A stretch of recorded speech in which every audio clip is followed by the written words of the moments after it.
Wow, wow, wow! May good news at bad news. Ngayong araw, May 15, ay makakatanggap ng mid-year bonus ang mga gobyerno natin. O, di ba? Palakpakan naman dyan, yung mga government. Good news na good news talaga sa mga government employee natin. Pero, grabe naman kayo.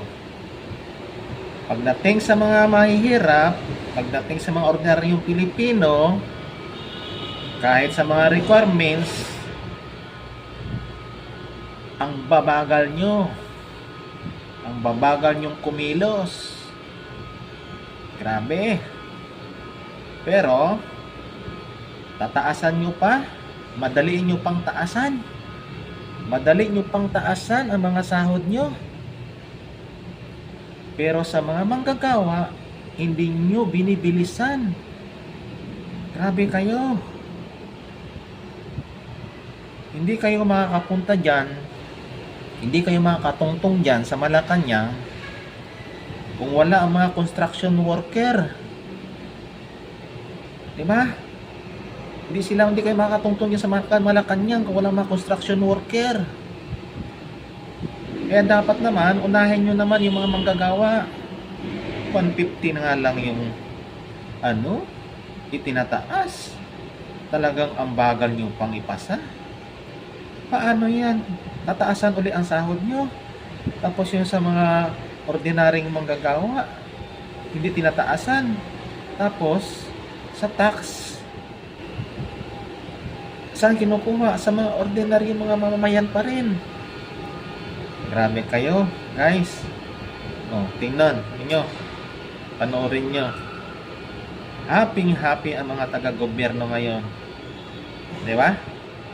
Tapos, madaliin pang taasan ang sahod nila. Grabe kayo. Good news para huyan sa mga kwalipikadong kawani ng pamahalaan, kabilang na riyan ang mga nasa hanay ng sundalo at kapulisan. May mid-year bonus kayo bukas. Nakatumbas po yan ng isang buwang sweldo. Ang report mula kay Eden Santos. Good news po! So tomorrow, ipapalabas na po ng, nasa kanila na po ang cash. So tomorrow po, marireceive na po ng mga government employees ang kanilang 15, mid-year bonus. Yan. Mid-year bonus po. That's 1 month salary po sa ating mga kawani ng gobyerno. Yan ang masayang ibinalita ni Budget Secretary Amina Pangandaman sa press briefing sa Malacanang. Bukas, Mayo 15 ay matatanggap na ng mga kawani ng gobyerno ang kanilang mid-year bonus, partikular ang mga empleyado na nagtrabaho ng hindi bababa sa 4 na buwan mula July 1 ng nakaraang taon.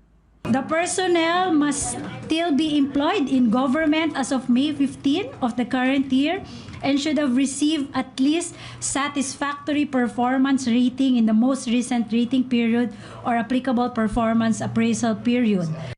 Pinaalalahan na naman ng DBM ang lahat ng ahensya ng pamahalaan na agad na ilabas ang bonus ng mga empleyado alinsunod sa umiiral na rules and regulations.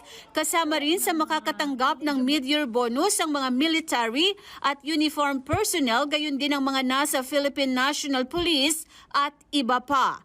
Samantala, pinag-aaralan pa ng gobyerno kung magkano ang nararapat na dagdag sahod para sa mga kawani ng gobyerno. Sinabi ni Pangandaman na inaasahan nila na sa susunod na buwan ay matatanggap na ng ahensya ang final report ukol dito. We have been very consistent po na na gusto po natin magbigay ng increase ng salary para sa ating government workers. Kung maalala nyo po, we provided 40 million pesos to GCG para po kumuha ng third party to study po kung ano yung amount, anong klaseng increase ang pwede natin ibigay at saka kung gaano po kalaki yung increase na ibibigay natin. So hopefully po, nagbigay na po sila ng midterm report. Hopefully by June, we'll have the final report po. Eden Santos para sa Mata ng Agila. Matatag, matapang, matapat.